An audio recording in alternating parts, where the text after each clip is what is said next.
Hey guys, welcome back to Book Talk.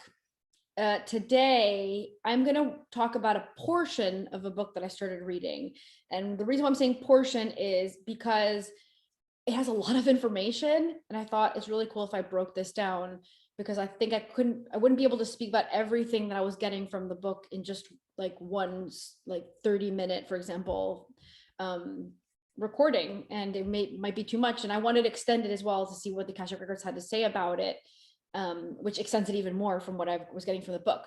So the book that today we're going to talk about is The Custodians by Dolores Cannon.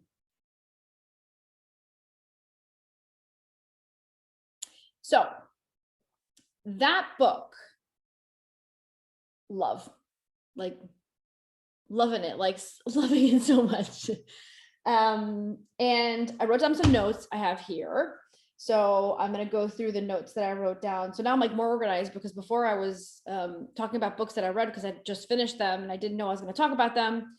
Now that I know I'm going to come on here to talk to you guys, I like every time I find something interesting, I'm like, oh, I can't forget to talk about that. I'm jotting it down. So the first thing I found really interesting was I thought it was going to be, the book was going to be more about like just, I don't know, hypnosis of like alien abductions. Like I didn't think that she was going to get into some concepts that I'm really into, that I've also heard about. And I'm like, oh yes, she's getting in, she gets into these concepts that I'm really into. A lot of them I already know about, but it's just really cool to hear her repeat them. It's almost like confirmation in a way, but also getting a perspective from a different individual is really nice. And so the first thing I jotted down was she goes through this whole scenario of how Earth was, there's this place that's seeded, right? And I thought that was funny that she uses the word seeded, because I remember channeling information about Earth and history. I'm pretty sure it was on our Patreon page, but it was like Earth and history. And I remember using the word Earth had been seeded many times. And I remember that word, and it stuck with me. I thought, yeah, that word seeding, like that's an interesting word. Like we're like little seeds and we're placed here. And she used that word. I said, oh, cool. She used the word that I was getting when I was channeling for the Patreon people as well. I was like, oh, that's awesome. I love that. And so she talks about seeding, and just the way she talked about it and described it pulled my ego out of the scenario, because you think, no, aliens have no right to come here and like manipulate us. And like, you have the scenario of supposedly the, I think it's the Greys or the Mantis people, or I don't know what, they come and I think more than one species really, but they come and they take sperm or like, things from, I don't know if they eggs from like women. Like, I don't know how they're doing this exactly, but they're taking samples. And with these samples, apparently they're able to use that to create beings. It seems like the Greys, I've heard the story that the Greys are unable to reproduce anymore. Some sort of decision-making process that they made has led their race to not be able to reproduce anymore. And she talks about that in a way. And I thought it was going to be a lot about me kind of being like, oh, well, they still don't have the right to do that. But just the way she talked about it, I went, well, I can kind of see, okay, I can kind of see how like they feel like they made us and they can take what they need because they helped us and we can kind of help them. So I kind of was like, all right, she's explaining in a way where I'm like, I'm giving it a little bit. I'm giving it a little bit. So I was kind of like, okay, but I just hope it's not me. like I feel really bad for the people it is, because it just sounds kind of painful. And most of them don't remember, which is why they go under hypnosis in this book. But I'm like, just hopefully my soul didn't sign up for that contract. Like, I do truly believe, and the Akashic Records have made me understand that if you've ever had contact, especially during an era where it's not normal yet, like I've gotten before information from the Akashic Records where like, we will, during our lifetime, we will be experiencing a more direct contact with aliens. So when is that? I don't know. I think it depends a lot about us and how we progress in our energies. But it really does seem like it's going to be happening in our lifetime. I feel that massively confirmed after they said that. Like, I really feel that massively confirmed. So whatever, in my opinion, whatever scenario you have of an encounter before it's a more normal thing, I feel like your soul signed up for that, and it's in your soul contract. Like your Akashic book knows that that was probably going to happen to you in this lifetime. So I'm just hoping my soul doesn't sign up for that, but that's super scary. I don't want to be scared though. Like we're not supposed to be scared. So that's a belief system that I need to break down for myself. Just, I think that there's a lot of really good beings out there. But I always say, because the Akashic Records always say, like, is every human good? No. Is every human bad? No. Okay, it's the same for every other being that exists in the world. Not all of them are bad and not all of them good. You're going to have rotten eggs inside of the, what's it called? The carton of eggs. Like you're going to have maybe one bad broken egg, but the rest of them are great and they're probably really good. So this is the same scenario. You just don't know what you're going to confront yourself with. You got to feel it with your energies, what the Akashic Records say. Just like individuals, you'll find someone that you meet and you're like, ooh, this person, I don't know, they don't sit right with me. There's something going on there. Like, I think that you'll feel the same thing after you kind of shake, the whole, this individual looks nothing like me thing. I think that you'll feel the energy if it's there to harm you or not. I think you'll know that. So she really made me look at it differently, which I like. So if you're into like alien information, if you're into like kind of like stories of people having weird encounters and wanting to get to the bottom of that, like this is the book that you're gonna really love. And so then I wrote down another thing, which I was like, oh, that's interesting. Like if you read about the supposed history of Earth, not the one they teach at school, I'm talking about the supposed history of Earth that talks about how the Anunnaki came and they created humans. And it's like, I think that a lot of people believe that it's like we were created to be an enslaved race. So like we would do the dirty work for them. But then she talks about what she calls advisors, and that these advisors, so it's like they came, they seated us and they left, but they brought in advisors to make sure that we did things right, because we can develop and gain power, and hopefully we don't blow ourselves up. And so apparently she talks about a supposed advisor that's sent to live amongst the people that were seated, and that those were looked up as gods. And then like, if you look into those history, like the Sumerian tablets, Enki and Enlil, if you look into those like stories that Stitchin talks about, which is another book that I've not finished, but I read a part of it. Stitchin talks about the fact that he supposedly gets information off the Sumerian tablets, and he obviously translates it, and he understands from that we were created by the Anunnaki, who came from the planet Nibiru. And well, now I'm talking about two books, huh? Anyways, from the planet Nibiru, and then these gods live amongst the people. And I always thought, like, why are they gods? Like, why are they considered gods? I always thought that was like, I don't know, I always felt like it was a little cocky to like, but then the way she described it, she broke me down a little bit again. And I was like, okay, all right. The way she's saying it, she started saying like, imagine that there's this creator race, and it goes to any planet. Let's like take Earth out. It goes to any planet. It seeds the individuals on the planet. These individuals grow up and start creating, and amongst them, they start also reproducing with themselves and developing and things like that. But then they place advisors to kind of watch them, to make sure that what they're doing, they're not hurting themselves, they're not going to blow themselves up and things like that. But those advisors are decades ahead, like centuries ahead of what like that seeded race is at right now, because that seeded race needs to learn everything. These individuals have learned so much that they were able to create them, right? And so they were seen as gods because they were already so knowing and so able. And so that was looked at as powerful, right? I said, okay. So if you are really interested in this kind of information, I would recommend you guys read the book of, what's his first name? Stitchin, where he goes over the Sumerian tablets, and if not, look up information about Thoth, which is like one of the gods that is from that supposed storyline era.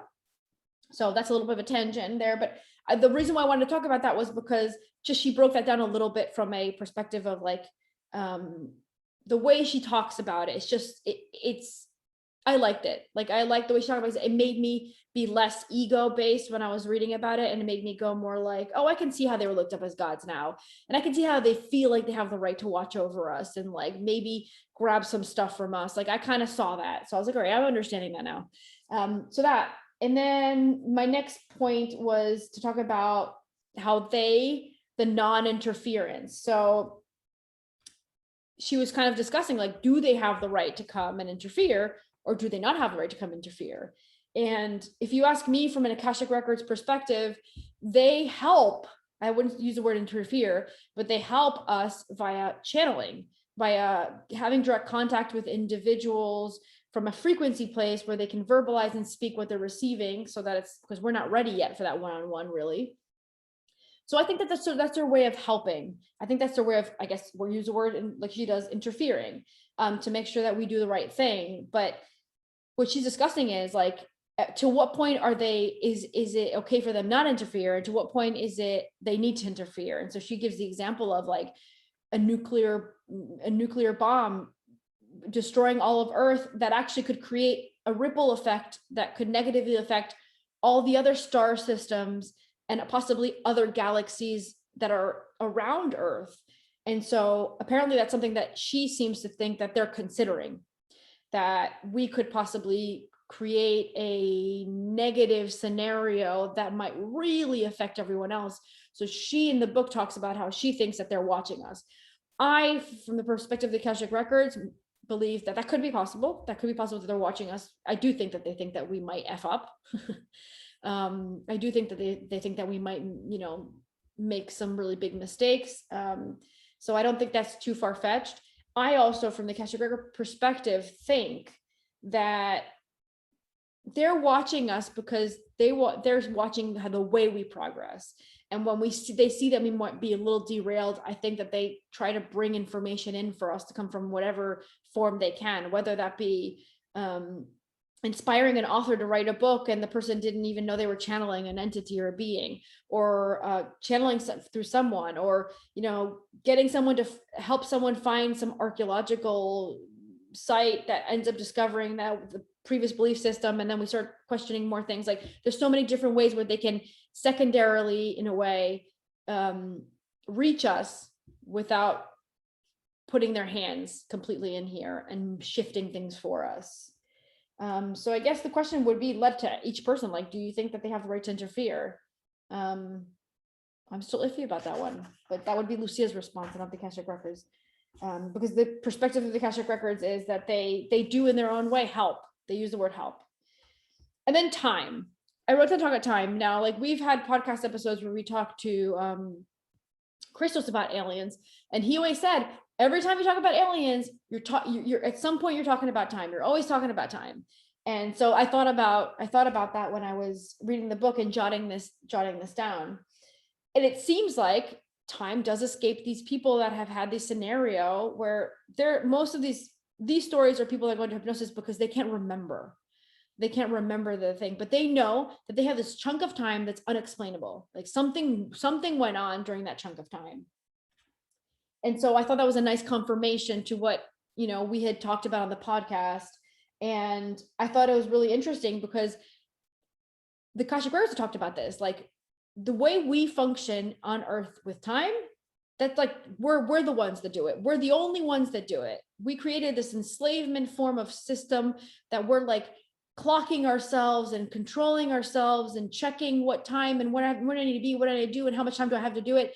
And it's another form of enslavement for us that like limits us, and that doesn't let us just resonate with our true like clocks, like our own clocks, our personal internal clocks, I guess you could say. And so I found it interesting to also confirm in a way that when these individuals are having these scenarios, I think some of them have that chunk of time missing because they were made to forget that. So that's where the chunk of time went. But in some other scenarios, I believe that what's actually happening is that the person is tapping into another dimension that functions in another form of time.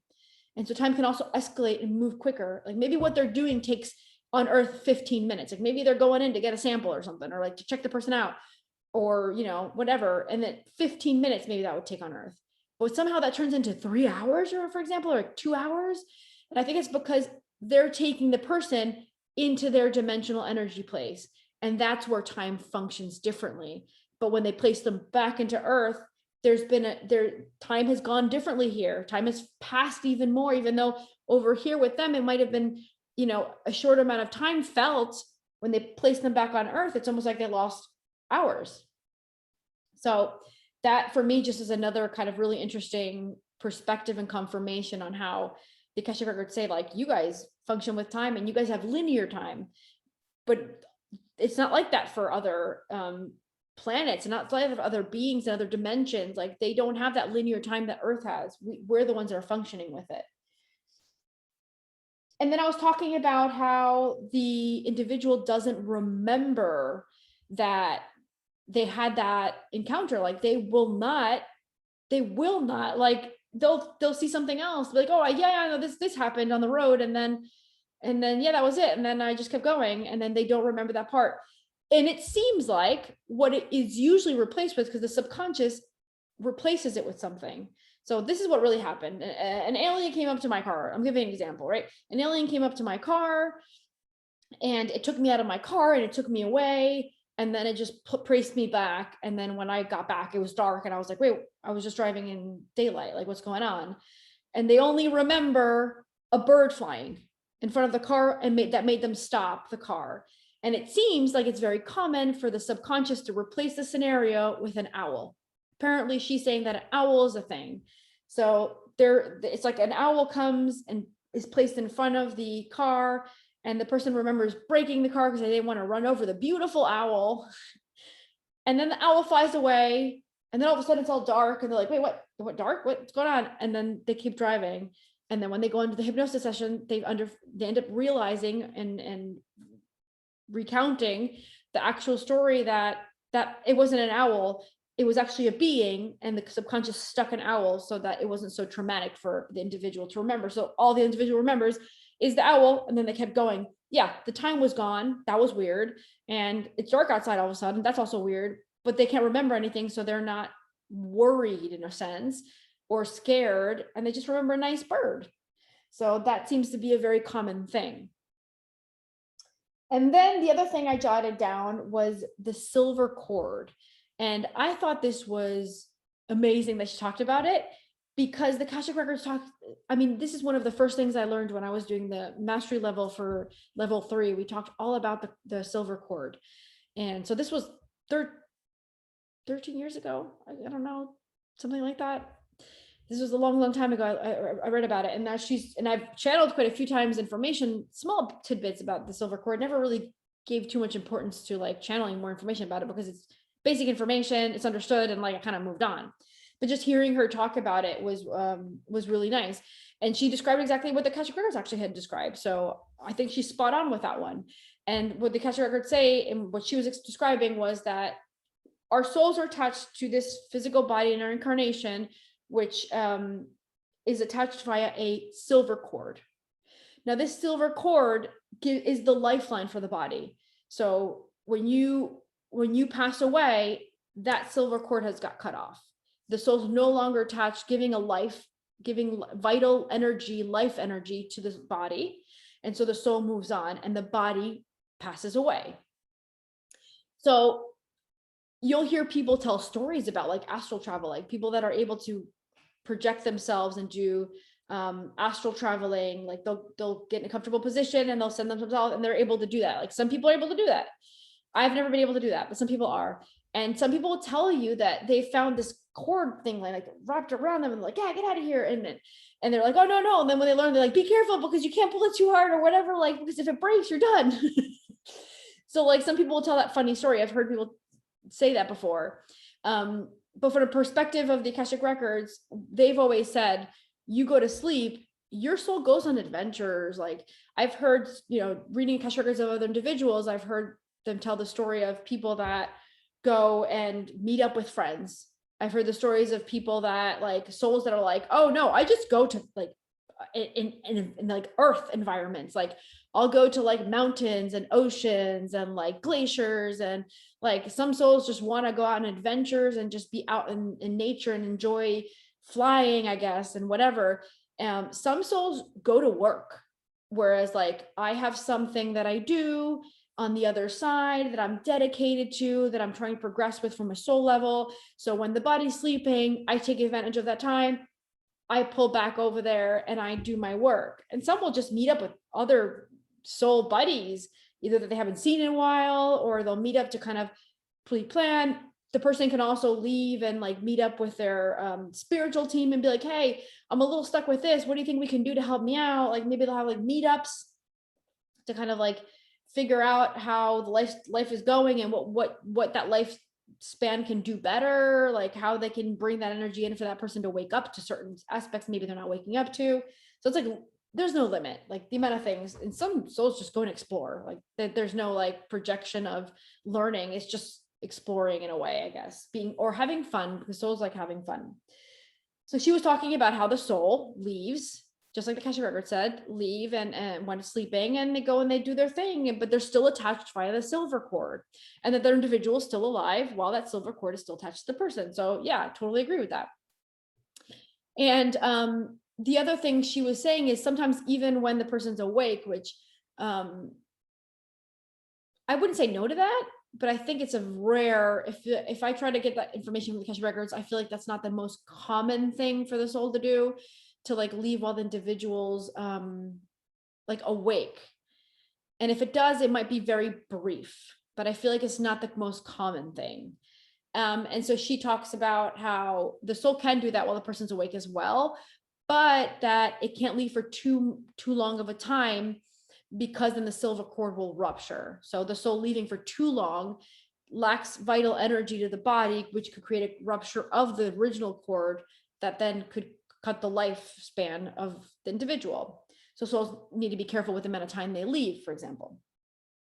And the other scenario I can think of with the silver cord is when a mother is pregnant with a baby and the baby's already in the period of growing and being created, the soul could already go and start experiencing the body. And some seem to, it depends on like where you get information, but some seem to go into the body early, and some souls decide to go a little bit later. If you ask the Akashic Records, it's usually around the 3-month mark that most souls go and tap into and start interacting with the body. So I don't feel like they put their full blown energy in there, because it's still progressing and it's still a bit too much for the soul to place itself there. So I feel like there's a portion of a visiting of the soul, but not a full blown, I guess, placement of the incarnation yet. That's the way I seem to understand it from the records. And so they can pop in and pop out. They have the silver cord already, so they can pop in and pop out. So they won't spend the whole time. Some souls supposedly tell the story of like getting really bored. So they will like, oh, I'll spend some time and connect with the body and start fusing myself with like the mind, body, the spirit, all that. But that there's a little aspect of it being a bit boring at times. So the souls will just leave a lot and come back, and leave a lot and come back. I think it's dependent on the incarnation. I think it's dependent on the soul. I think it's dependent on the pregnancy even. Like maybe there's a pregnancy where there's a lot of anger, the mother's going through a lot of issues. I think that soul would be much more present, because there's a lot of things to learn already from inside mom of what's going through it. And maybe some souls want to support the mother in a sense. And I think that if it's a pregnancy where everything's, great and aligned and there's no sickness, from the mom side or the baby side, then I feel like the soul might spend a bit more time out than in, connecting to the individual. So those are things that like the book kind of touched down on: the silver cord, the time, the owls, the seeding, the gods, interfering, not interfering, things like that. Keep in mind, I'm 1/3 through with the book, so I'm going to be coming back talking about this book again. It was too much already in 1/3 of the book. It's already too much to talk about for me to make it a whole episode and possibly bore you guys. So I hope that you guys enjoyed that. I will be back with the next portion of the book as soon as I'm ready to talk about it. And let me know if there's a certain book, like you can get in touch with me or Lorena, or you can email us the podcast, you can email us, or you can go to our website, and then you can send the form and like say something, whatever you want me to maybe speak about, specifically a book, or leave it in the comments, whatever you feel more comfortable with. But yeah, I'm up for reading. My only rule is I want it to be interesting and I want it to be somewhat spiritually related, because I'm trying to link it up with the Akashic Records. So those are my only like rules for now. Maybe later on down the line we go down another rabbit hole or something, but for now it's this. Bye guys.